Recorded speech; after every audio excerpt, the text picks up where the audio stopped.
बिस्मिल्लाहिर्रहमानिर्रहीम। My dear students, हमारे first year के मैथ का चैप्टर नंबर 5 कंटिन्यू है और इसके अंदर हम एक्सरसाइज नंबर 5.2 को सॉल्व कर रहे हैं।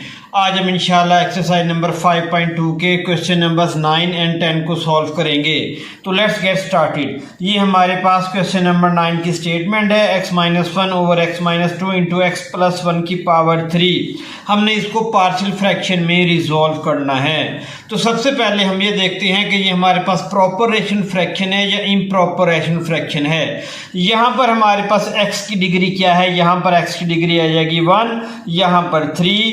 तो x की पावर 3 और x की पावर 1 को जब आपस में मल्टीप्लाई करेंगे तो x की पावर 4, यहाँ पर x की पावर हमारे पास 1 है। तो इसका मतलब ये है कि डिनोमिनेटर के अंदर जो हमारे पास लीनियर एक्सप्रेशन है उसकी डिग्री हमारे पास हाई है और न्यूमिनेटर के अंदर जो हमारे पास लीनियर एक्सप्रेशन है उसकी डिग्री लो है। तो इसका मतलब यह है कि हमारी कंडीशन फुलफिल हो रही है। As degree of denominator greater than degree of numerator so it is proper rational fraction. ये हमारी कंडीशन फुलफिल हो गई। हम इस स्टेटमेंट का, इस रेशनल फ्रैक्शन का को पार्शियल फ्रैक्शन के अंदर कन्वर्ट कर सकते हैं। अब नेक्स्ट स्टेप की तरफ माय डियर स्टूडेंट्स मूव करते हैं। इसको लेट कर लेते हैं। देखिए, first variable over first linear factor plus अब ये लीनियर फैक्टर हमारे पास रिपीट हो रहा है। माय डियर स्टूडेंट्स, कितने टाइम्स रिपीट हो रहा है? 3 टाइम्स रिपीट हो रहा है। तो इसको किस तरह हम ब्रेक करेंगे? x+1, उसके बाद x+1 की पावर 2, फिर x+1 की पावर 3। बाकी कंडीशन वैसे ही। First variable over first linear factor plus second variable over x+1 की power 1 plus third variable over x+1 की power 2 plus fourth variable over x1 plus की पावर 3। यानी कि n टाइम्स से क्या मुराद है? 3 times x+1 linear factor repeat हो रहा है और इसकी पावर को हम रेस्पेक्टिवली इंक्रीज करते जाएंगे। ये इक्वेशन नंबर 1 आ गई बेटा हमारे पास। अब हमने यहाँ से डिनोमिनेटर को रिमूव करना है। तो क्या करेंगे?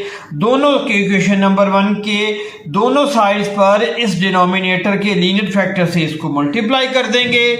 Multiply by x-2 x into x+1 की पावर 3 ऑन बोथ साइड। जब हम इसको मल्टीप्लाई करेंगे तो मल्टीप्लाई करने के बाद माय डियर स्टूडेंट्स जब हम सिंपलीफाई करेंगे तो इक्वेशन नंबर 2 की सूरत में हमारे पास आंसर आ जाएगा। आप बच्चों की आसानी के लिए इसको मैंने अलहदा से सॉल्व भी कर लिया है। देखिए, ये क्वेश्चन नंबर 9 की बेटा हमारे पास स्टेटमेंट आ गई। देखिए, ये एक एक स्टेप मैंने आप बच्चों की आसानी के लिए यहाँ पर बेटा परफॉर्म कर दिया है। देखिए, यहाँ पर x-1 ओवर x-2 x+1 की पावर 3, इसको इससे मल्टीप्लाई कर दें। दोनों साइड पे मल्टीप्लाई किया हमने। देखें, ये वाला हमारे पास जो न्यूमिनेटर है ये इससे कैंसिल हो जाएगा। बाकी क्या बच गया? x-1।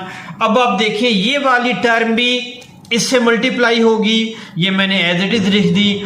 Plus b over x+1। यहां पर क्या है? x+1। यहां पर क्या है? x+1 की पावर 3। तो बेटा इसको कैंसिल करने के लिए मैं इसको लिख सकता हूं x+1 इंटू x+1 की पावर 2। ये देखिए, मैंने लिख दिया x+1 इंटू x+1 की पावर 2। ये x-2 को मैंने एज इट इज लिख दिया। इसका फायदा क्या होगा? ये x+1 से कैंसिल हो जाएगा। उसके बाद थर्ड टर्म पे आ जाए, c ओवर x+1 की पावर 2। यहां पर पावर 3 है, इसको भी मैं ब्रेक कर देता हूं। x+1 इंटू x+1 की पावर 2। देखिए, x+1 इंटू x+1 की पावर 2। ये x-2 एज इट इज आ गया। ये x+1 की पावर 2 x+1 की पावर 2 से कैंसिल और यहां पर x+1 की पावर 3 x+1 की पावर 3 से कैंसिल। अब आप रिमेनिंग जो हमारे पास रकमें हैं उनको लिख लें। देखिए, ये मैंने लिख लिया। x-1 एज इट इज आ गया और उसके बाद बेटा a इंटू x+1, ये x-2 से कैंसिल इंटू x+1 की power 3 plus b into x-2 और x+1 की पावर 2। उसके बाद प्लस c और हमारे पास x-2 इंटू x-1 फिर प्लस d इंटू x-2। तो इसको सिंपलीफाई करने के बाद डायरेक्ट मैंने ये चीज़ लिख ली है और वही बेटा हमारे पास यहाँ पर देखें एग्जिस्ट कर रहा है। उम्मीद है आपको इसकी समझ आ गई होगी। अब बेटा लीनियर फैक्टर्स को 1 बाय 1 करके जीरो के बराबर पुट करके एक्स की वैल्यू फाइंड आउट करके इक्वेशन नंबर 2 के अंदर पुट करेंगे। देखिए x minus two put x minus two is equal to 0। x की वैल्यू बेटा हमारे पास 2 आ गई, इसको इक्वेशन नंबर 2 के अंदर पुट किया। अब देखें x की जगह पे 2, फिर a एज इट इज आ गया, x की जगह पे 2 प्लस 1। अब यहाँ पर x माइनस टू 0, ये पूरी टर्म 0, x माइनस टू 0, ये पूरी टर्म हमारे पास 0 और x माइनस टू 0, ये पूरी टर्म 0। अब इसको सिंप्लीफाई करेंगे। सिंप्लीफाई करने के बाद बेटा हमारे पास a का फाइनल आंसर क्या आ जाएगा 1/27। ये फर्स्ट लीनियर फैक्टर को 0 के बराबर पुट करके हमने a की वैल्यू को फाइंड आउट कर लिया। अब माय स्टूडेंट्स हम क्या करेंगे, सेकेंड लीनियर फैक्टर कौन सा है x प्लस 1, इसको 0 के बराबर पुट करेंगे। देखिए इसको 0 के बराबर पुट किया, x की वैल्यू बेटा हमने फाइंड आउट की -1, इसको इक्वेशन नंबर 2 के अंदर पुट करेंगे। देखें इक्वेशन नंबर 2 हमारे पास ये मौजूद, x की जगह पे हमने क्या पुट कर दिया -1 इज इक्वल टू d और हमारे पास क्या आ गया x की जगह पे -1 -2 और बाकी सब टर्म हमारी x प्लस 1 के 0 होने की वजह से 0 हो जाएंगी। देखिए x plus 1 is equal to 0, यहाँ पर 0 पुट करेंगे पूरी टर्म 0, यहाँ पर 0 पुट करेंगे पूरी टर्म 0 और यहाँ पर बेटा 0 पुट करेंगे, ये पूरी टर्म 0 हो गई। अब देखिए हमारे पास इसको सिंप्लीफाई करेंगे। सिंप्लीफाई करने के बाद बेटा d का हमारे पास आंसर क्या आ जाएगा 2/3। अब यहाँ पर और कोई लीनियर फैक्टर एग्जिस्ट नहीं कर रहा। अब हम क्या करेंगे, इसको एक्सपेंड करेंगे। अब देखें a इंटू एक्स प्लस 1 की पावर 3, तो a प्लस b जो क्यूब का फार्मूला होता है वो मुश्किल फार्मूला है बेटा। अगर आप उसके चक्कर में पड़ेंगे तो गलती के चांस काफ़ी ज़्यादा हो जाएंगे। हम उसको सिंप्लीफाई कर सकते हैं। देखें आप बच्चों की आसानी के लिए मैंने इसको सिंप्लीफाई बेटा कर लिया है। देखें a इंटू एक्स प्लस 1 की पावर 3, इसको मैं लिख सकता हूं a into x plus 1 square into x plus 1। अब हम क्या करेंगे, x प्लस 1 स्क्वायर को एक्सपेंड कर लेंगे और उसके आंसर को x प्लस 1 से मल्टीप्लाई कर लेंगे, तो हमारे पास a प्लस बी क्यूब का फार्मूला एक्सपेंड होके सिंप्लीफाई हो जाएगा और हमारे सामने आ जाएगा। ठीक हो गया बेटा। अब देखिए x plus 1 square a plus B whole square से इसको एक्सपेंड करें, ये x प्लस 1 को एज इट इज लिख दिया बेटा।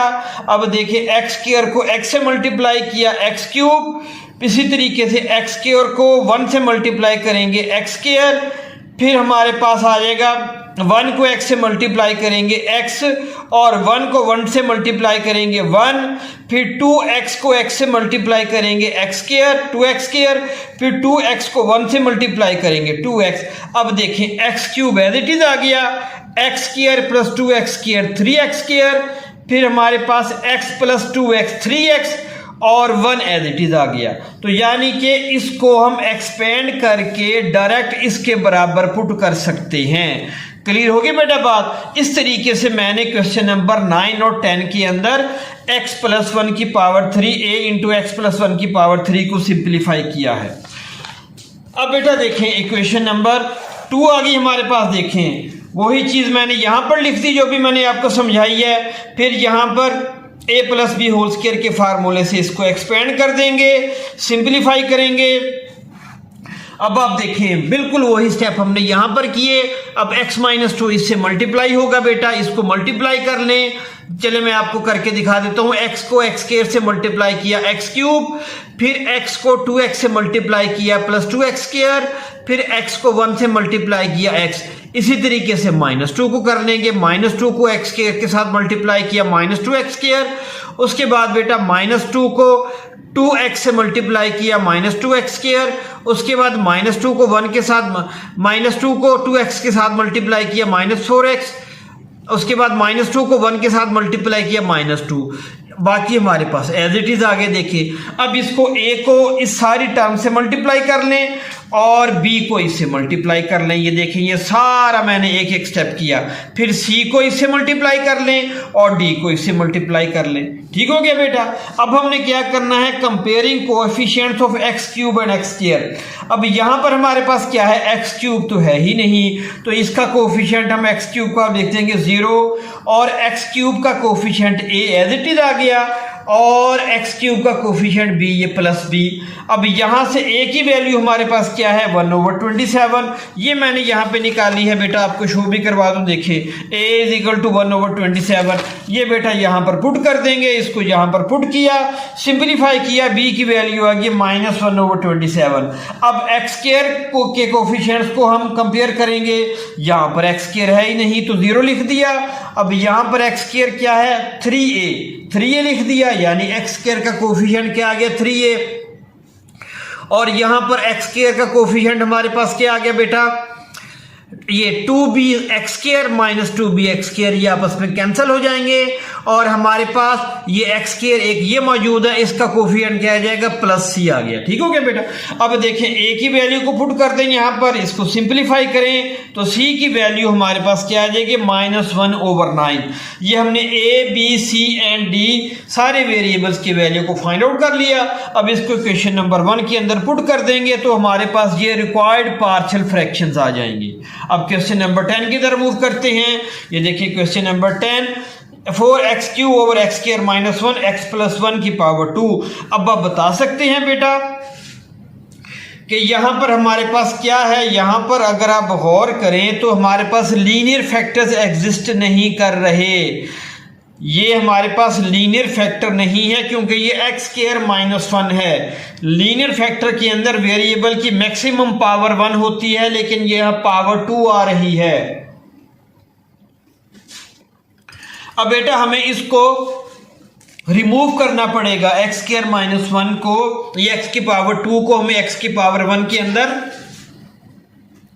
कन्वर्ट करना पड़ेगा। तो उसके लिए बेटा हम क्या करेंगे, बिल्कुल सिंपल सी बात है। देखिए एक्स स्क्वायर माइनस 1 को मैं लिख सकता हूं x minus 1 into x plus 1।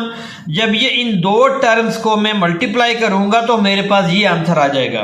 देखिए अब x प्लस 1 की पावर 2 ये हमारे पास एज इट इज आ गया।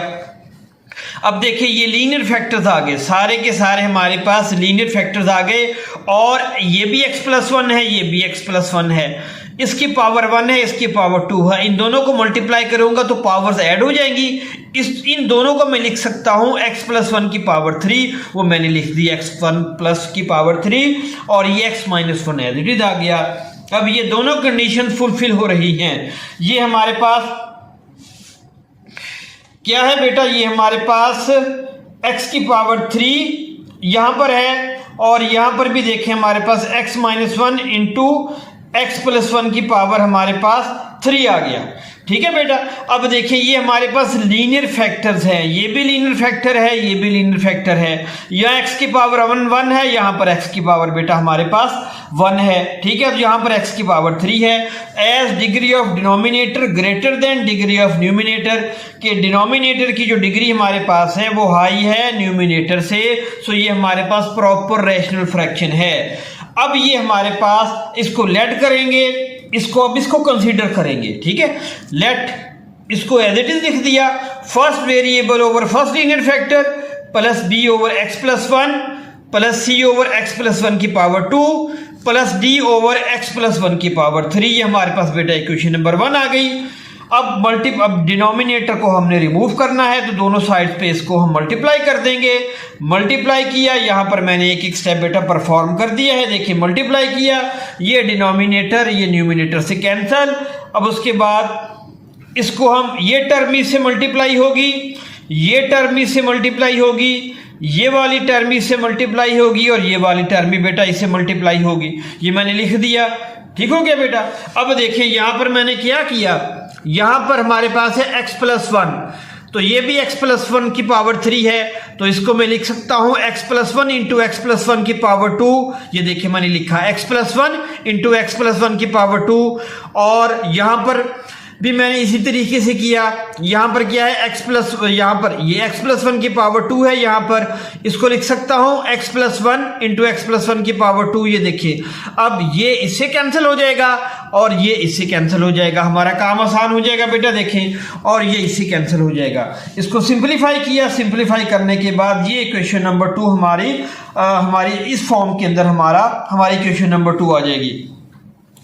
अब लीनियर फैक्टर्स के अंदर बारी बारी बेटा हमने इसको 0 के बराबर पुट करके x की वैल्यू को फाइंड आउट करके इक्वेशन नंबर 2 में पुट करना होता है। ये x माइनस 1 को 0 के बराबर पुट किया, x की वैल्यू आ गई 1। उसके बाद अब हम क्या करेंगे, इसको इक्वेशन नंबर 2 में पुट करेंगे। देखें x की जगह पे 1 को पुट किया, x माइनस 1 की जगह 0 पुट किया, ये पूरी टर्म 0, और x माइनस 1 की जगह पे 0 पुट किया बेटा, ये पूरी की पूरी टर्म हमारी 0 हो जाएगी। ये टर्म बचेगी, इसके अंदर x की वैल्यू को पुट करें और a की वैल्यू निकालें, हमारे पास वो आ जाएगी 1/2। इसको सिंप्लीफाई करने के बाद अब बेटा अब हम क्या करेंगे, x माइनस 1 को हमने 0 के बराबर पुट कर दिया, अब x प्लस 1 को 0 के बराबर पुट करेंगे। ये देखिए x प्लस 1 को बेटा हमने 0 के बराबर पुट किया, देखिए, और फिर x की वैल्यू माइनस 1 आ गई, इसको इक्वेशन नंबर 2 के अंदर पुट करके d की वैल्यू को फाइंड आउट कर लेंगे। अब बिल्कुल उसी तरीके से जैसे पिछले क्वेश्चन के अंदर हमने किया, जब हम इसको सिंप्लीफाई करेंगे, ये देखिए जब बेटा इसको सिंप्लीफाई करेंगे इक्वेशन नंबर 2 से a इंटू एक्स प्लस 1 की पावर क्यूब को, तो हमारे पास ये आंसर आ जाएगा। देखिए ये वाला आंसर आ जाएगा। डायरेक्ट हम ये लिख सकते हैं, लेकिन यहाँ पर मैंने स्टेप्स को परफॉर्म कर दिया है। इसको एक्सपेंड कर लेंगे a plus B whole square के फार्मूले से, इन दोनों टर्म्स को मल्टीप्लाई करेंगे, ये एज इट इज आ जाएगी। इसको सिंप्लीफाई कर लेंगे। फिर ये देखिए ये मैंने फ्रॉम टू, ये देखिए मैंने एक एक स्टेप बेटा बच्चों के आसानी के लिए यहाँ पर परफॉर्म किया है, इसको सिंप्लीफाई किया है। सिंप्लीफाई करने के बाद माय डियर स्टूडेंट्स हमारे पास ये वाली फाइनल शेप आ जाएगी। अब हम comparing coefficients of x cube and x square, इसको कंपेयर करेंगे। एक्स क्यूब का कोफिशिएंट हमारे पास 4 है, a प्लस बी, ये भी एक्स क्यूब का कोफिशिएंट b, और ये एक्स क्यूब का कोफिशिएंट a हमने यहाँ पे लिख दिया। a की वैल्यू को पुट किया, इसको सिंप्लीफाई किया, तो b हमारे पास 7/2 आ गया। अब हम क्या करेंगे, एक्स स्क्वायर के कोफिशिएंट्स को बेटा कंपेयर करेंगे। अब बेटा हमने यहाँ पर एक्स स्क्वायर तो है ही नहीं, तो यहाँ पर 0 आ जाएगा, ये मैंने 0 लिख दिया यहाँ पर बेटा। और देखिए एक्स स्क्वायर कहाँ पर है, ये एक्स स्क्वायर लिखेंगे 3a प्लस बी प्लस सी, मैंने लिख दिया 3a plus B and plus C बेटा, ठीक हो गया। अब a की वैल्यू पुट की, b की वैल्यू पुट की, इसको सिंप्लीफाई करेंगे बिल्कुल इजी वे से। एक एक स्टेप यहां पर मौजूद है। c is equal to -5। अब हमारे पास a b c d की वैल्यूज आ गई, इनको इक्वेशन नंबर 1 के अंदर पुट कर देंगे। इक्वेशन नंबर 1 के अंदर पुट करने के बाद ये हमारे पास फाइनल पार्शियल फ्रैक्शन आ गई, ठीक हो गया बेटा। ये हमारे पास क्वेश्चन नंबर 9 ऑन 10 कंप्लीट हो गए।